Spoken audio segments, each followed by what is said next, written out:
وَلَقَدْ يَسَّرْنَا الْقُرْآنَ لِلذِّكْرِ فَهَلْ مِن مُّدَّكِرٍ۔ ان الحمد للہ وحدہ والصلاۃ والسلام علی من لا نبی بعدہ۔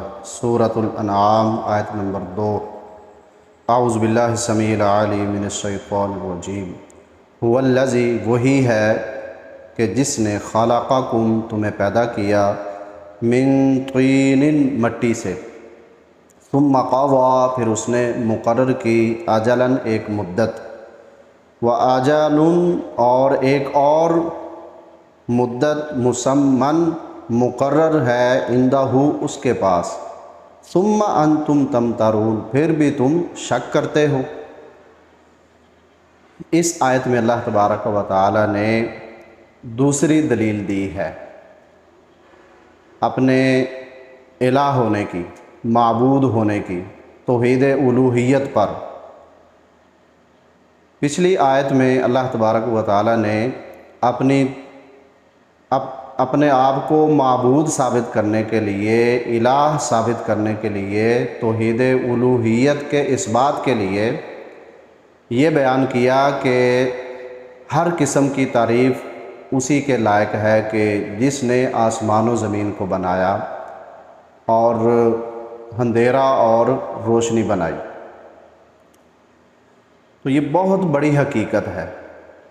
اس کے بعد پھر اللہ تبارک و تعالی ایک دوسری بہت بڑی حقیقت بیان کر رہے ہیں کہ تمہارا خالق کون ہے، تمہیں بنانے والا کون ہے۔ هو الذی خلقکم، وہی اللہ ہے کہ جس کے لیے ہر تعریف سزاوار ہے، ہر تعریف کا مستحق وہی ہے، وہی اللہ ہے کہ جس نے تمہیں بنایا ہے، یعنی تمہارا خالق اللہ تبارک و تعالی ہے۔ ہاں، تمہارے خالق کے متعلق شیطان تمہیں ورغلائے گا اور تمہارے ذہنوں میں یہ بات ڈالے گا کہ تمہاری تخلیق میں اللہ تبارک و تعالیٰ کا کوئی ہاتھ نہیں ہے، حتیٰ کہ وہ تمہارے ذہنوں میں یہ بات بھی ڈالے گا کہ ہر چیز کا خالق ہوتا ہے تو پھر اللہ کو کس نے بنایا ہے۔ تو جب ایسی صورت آئے تو پھر اللہ کے رسول صلی اللہ علیہ وسلم نے فرمایا کہ سورہ اخلاص، قل هو اللہ احد اللہ الصمد لم یلد ولم یولد ولم یکن لہ کفوا احد، یہ اس بات کو نکالنے کے لیے ایک بہترین صورت ہے جو اس میں اللہ تبارک و تعالی نے اپنا آپ بتایا ہے۔ اور پھر اس شیطان کے وسوسے سے اللہ تبارک و تعالی سے پناہ مانگی جائے۔ تو یہ بہت بڑی حقیقت اللہ تبارک و تعالی نے بیان کر دی ہے۔ اس حقیقت کو کوئی بھی جھٹلانے والا نہیں ہے۔ اس حقیقت کی تصدیق انسان کی اپنی عقل سے بھی ہوتی ہے، اگر وہ سوچنا شروع کر دے۔ اس کی عقل اگر درست ہے تو وہ بھی اس نتیجے پہ پہنچے گا کہ ہمارا خالق اللہ تبارک و تعالی ہے۔ اور اس حقیقت کی تصدیق دنیا کے اندر جو سب سے بہترین دیانتدار، امانت دار اور سچے لوگ تھے، انبیاء کرام، انہوں نے بھی کی ہے کہ تمہارا خالق اللہ تبارک و تعالی ہے۔ اور یہی سبق آدم علیہ السلام نے اپنی اولاد کو بھی دیا، اور پھر ان کی اولاد میں یہ چیز ثابت بھی ہے، مضبوط بھی ہے، راسخ بھی ہے۔ لیکن شیطان بعض انسانوں کو ورغلاتا ہے اور اپنے پیچھے لگا کر اپنے رب سے انسان کو بہکا دیتا ہے، اور انسان پھر بہت دور نکل جاتا ہے، حتیٰ کہ وہ اللہ کے وجود کا بھی منکر بن جاتا ہے۔ تو جب اللہ کے وجود کا وہ منکر بن گیا تو پھر اس کا مطلب یہ ہوا کہ ہر چیز وہ اپنے طور پر وجود میں آئی ہے اور اس کا کوئی خاص مقصد نہیں ہے۔ اس لیے پھر ایسے لوگوں کی زندگی بیکار ہو جاتی ہے، بے معنی ہو جاتی ہے، بے مقصد ہو جاتی ہے۔ تو فرمایا کہ هو الذی خلقکم، وہی اللہ تبارک و تعالی ہے کہ جس نے تمہیں پیدا کیا ہے۔ اب پیدا کس چیز سے کیا ہے؟ من طین، مٹی سے۔ انسان کی تخلیق کے حوالہ سے اللہ تبارک و تعالی نے قرآن مجید میں ہم کہہ دیتے ہیں نا کہ اللہ تعالیٰ نے انسان کو مٹی سے پیدا کیا ہے، لیکن اس مٹی کے لیے اللہ تبارک و تعالیٰ نے 7 الفاظ بیان کیے ہیں۔ 7 الفاظ۔ تراب کا لفظ بھی اللہ تبارک و تعالیٰ نے بیان کیا ہے، تراب۔ حضرت علی رضی اللہ تعالیٰ عنہ کی کنیت ابو تراب مشہور ہوئی کہ اللہ کے رسول صلی اللہ علیہ وسلم نے انہیں کہا تھا۔ اس وجہ سے حضرت علی رضی اللہ تعالیٰ عنہ اس کنیت کو اپنے لیے بہت پسند فرمایا کرتے تھے۔ تو تراب کہتے ہیں یہ زمین کے اوپر جو گرد و غبار ہے، ہوا کے ساتھ اڑنے والی خاک جسے ہم کہتے ہیں، تو اس پر لفظ تراب بولا جاتا ہے۔ پھر اللہ تبارک و تعالیٰ نے طین کا لفظ یہاں بیان کیا ہے۔ طین، ایسی مٹی کہ جو گیلی ہو اور اس میں کسی اور چیز کی کوئی ملاوٹ نہ ہو، بالکل خالص مٹی لیکن وہ گیلی ہو، تو گیلی مٹی پر طین کا لفظ بولا جاتا ہے۔ اسی طرح اللہ تبارک و تعالیٰ نے لازب کا لفظ بھی بولا ہے۔ لازب، ایسی مٹی کہ جو چپکنے والی ہو، ہاتھوں پر چپک جائے۔ اور پھر حاماؤن کا لفظ بھی اللہ تبارک و تعالیٰ نے بولا ہے۔ حاماؤن کہتے ہیں سیاہی مائل سڑا ہوا کیچڑ، سیاہی مائل سڑا ہوا کیچڑ۔ اس طرح سلسال کا لفظ بھی اللہ تبارک و تعالیٰ نے بولا ہے، خشک کیچڑ، اور ایسا خشک ہو جائے کہ اس پر تھوڑی سی ضرب لگائی جائے تو اس سے آواز آ جائے۔ فخار کا بھی اللہ تبارک و تعالیٰ نے لفظ بولا ہے، جو ٹھیکرا ہوتا ہے، جس کو ضرب لگانے سے خاصی آواز پیدا ہوتی ہے، یعنی پکی ہوئی مٹی۔ اسی طرح اللہ تبارک و تعالیٰ نے سلاستن کا لفظ بھی بولا ہے، تو اس مٹی کا خلاصہ اور اس کا نچوڑ، سلاستن سے یہ مراد ہے۔ تو یہ آپ دیکھ لیں کہ 7 الفاظ ہیں وہ مٹی کہ جس سے آدم علیہ السلام کو بنایا گیا ہے۔ اور اس میں کیا بات سمجھ آتی ہے کہ مٹی کو لیا، پھر اس میں پانی ڈالا گیا ہے اور پھر اس کو رکھا گیا ہے، آخر کار اس میں بدبو پیدا ہوئی، مہک پیدا ہوئی، اور پھر اس کو خشک کیا گیا، اور خشک کرنے کے لیے حرارت کی ضرورت ہوتی ہے، تو اس کو آگ بھی دی گئی، اور پھر یہ گیلی مٹی تھی، خشک ہو گئی، اور پھر اس کو تھوڑا سا ضرب اگر دی جائے تو اس سے آواز پیدا ہوئی۔ تو جب اس طرح کی کیفیت بنی تو پھر اللہ تبارک و تعالیٰ نے آدم علیہ السلام کا جسم اس مٹی سے بنایا۔ اور ایک لفظ اللہ تبارک و تعالیٰ نے سعید کا بولا ہے، سعید صاد کے ساتھ۔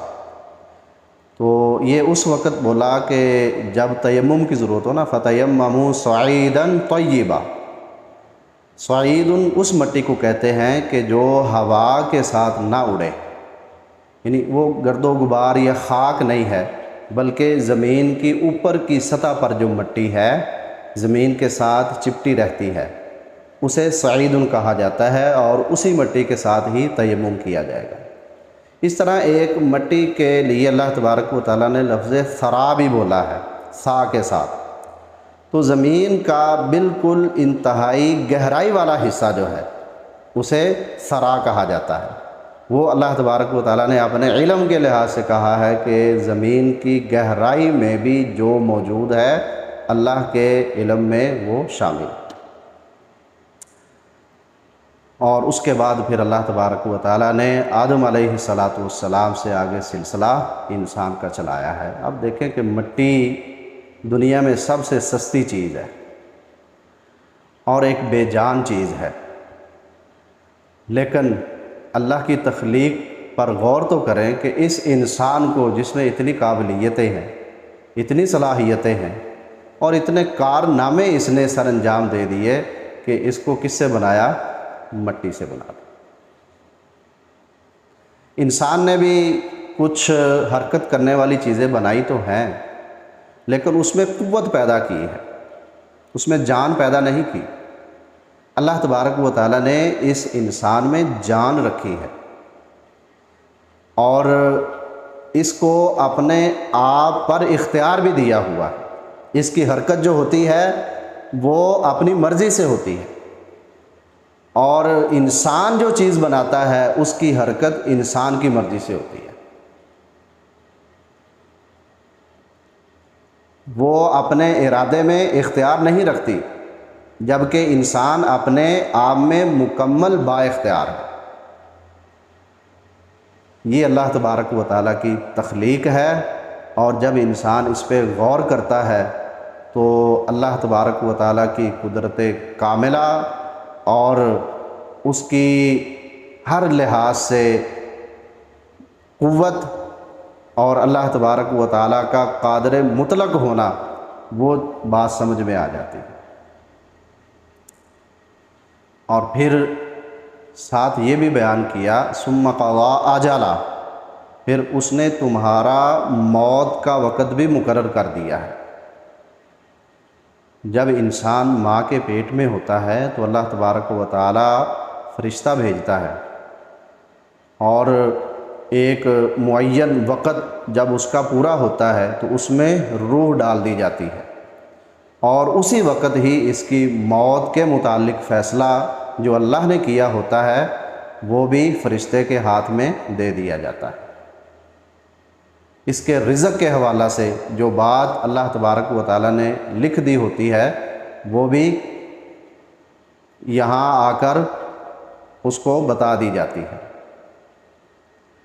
تو یہ اللہ تبارک و تعالیٰ کا علم ہے، اور اس نے اپنا اختیار انسان پہ یہ رکھ دیا ہے کہ یہ انسان نہ تو اپنی مرضی سے اس دنیا میں آیا ہے اور نہ اپنی مرضی سے جانے کا اس کو اختیار اللہ نے دیا ہے۔ اللہ کی مرضی سے یہ انسان آیا ہے، اور اس نے مقرر کی ہے ہر انسان کی عمر کہ اس دنیا میں وہ کتنی دیر رہے گا۔ اس میں کیا کسی کو کوئی اختیار ہے کہ وہ ایک لمحہ اپنی عمر میں اضافہ کر لے یا کمی کر لے؟ کسی کو کوئی اختیار نہیں۔ تو یہ اللہ تبارک و تعالیٰ کا فیصلہ ہے، اس نے دنیا میں کیا کھانا ہے، کتنا رزق کھانا ہے، اور پھر ثم قضا اجلا واجل مسمى عنده، اب اس کی دنیاوی زندگی ختم ہوگی اور عالم برزخ میں یہ جا رہا ہے۔ عالم برزخ میں اس نے کتنی دیر ٹھہرنا ہے؟ آخر ہم سے پہلے جو فوت ہو چکے ہیں ان کے ٹھہرنے کا وقت وہ ہم سے زیادہ ہے عالم برزخ میں، اور دنیا میں ان کا نمبر وہی تھا کہ جس نمبر پر وہ آ چکے ہیں، اور اب اگر ہم موجود ہیں تو یہ بھی اللہ تبارک و تعالیٰ کے فیصلے کے مطابق ہے کہ ایسے لوگوں کو ایسے وقت میں ہم نے لانا ہے۔ تو یہ دنیا گزارنے کے بعد، اس زندگی کو ختم کرنے کے بعد اور ایک جہان ہے، ہم نے اس میں داخل ہونا ہے، بالکل ختم نہیں ہونا، نہ ہماری روح ختم ہوگی۔ اور یہ جسم جو اللہ تبارک و تعالیٰ نے، آپ دیکھیں کہ اس کی جو نشو و نما ہو رہی ہے وہ زمینی غذا سے ہو رہی ہے، وہ بھی مٹی سے ہو رہی ہے، اور پھر یہ مٹی کے ساتھ مٹی بن جائے گا اور روح اپنی جگہ پہ چلی جائے گی، یہ جسم مٹی میں چلا جائے گا۔ تو اب اس حالت میں اس نے کتنی دیر ٹھہرنا ہے یہ بھی اللہ تبارک و تعالیٰ کے علم میں ہے، یہ اس نے فیصلہ کیا ہوا۔ اور پھر کیا تم اس بات کو بڑا مشکل سمجھتے ہو کہ جس نے تمہیں اس مٹی سے بنا دیا اور تمہیں پھر مٹی بنا دیا، بے جان سے جاندار، اور پھر تمہارے جسم سے اس نے جان نکال لی اور پھر یہ مٹی کے ساتھ مٹی ہو گیا، تو کیا اس جسم کو اللہ تبارک و تعالیٰ دوبارہ پیدا نہیں کر سکتا؟ تمہیں کیا ہو گیا؟ ثم انتم تمترون، پھر بھی تم شک کرتے ہو قیامت کے قائم ہونے میں، اپنی دوبارہ زندگی کے متعلق۔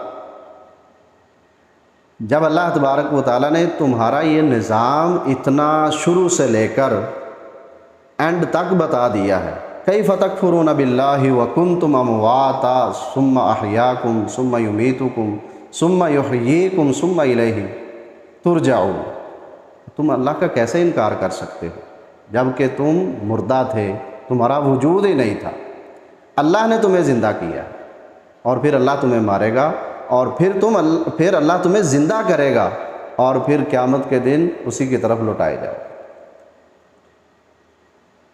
تو یہ سب کچھ کرنے والا اللہ تبارک و تعالی ہے، اور کس کے اختیار میں ہے؟ صرف اسی کے اختیار میں ہے۔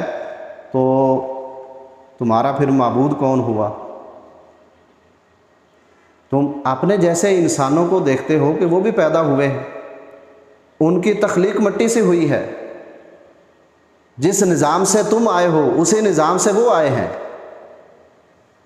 ان کے باپ آدم علیہ السلام، تمہارے باپ بھی آدم علیہ السلام۔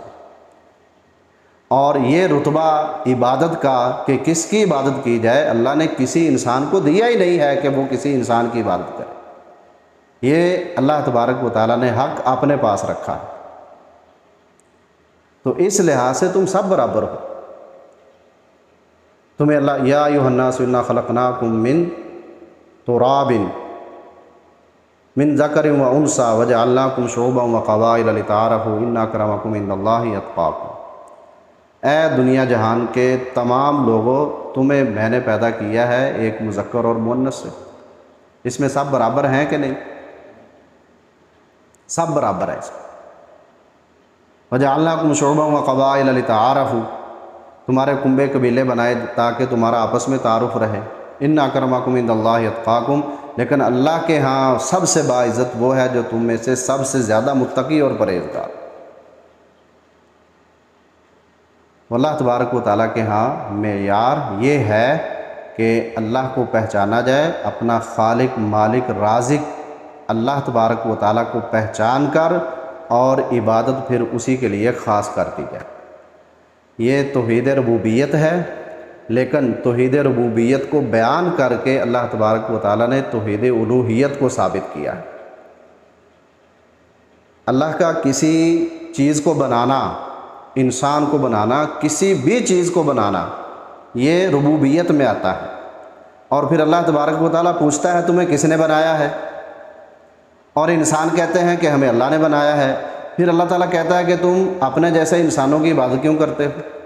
وہ کہتے ہیں کہ اللہ کی طرف سے ان کو اختیار ملے ہوئے ہیں۔ اللہ کہتا ہے میں نے اختیار دیے ہی نہیں ہے۔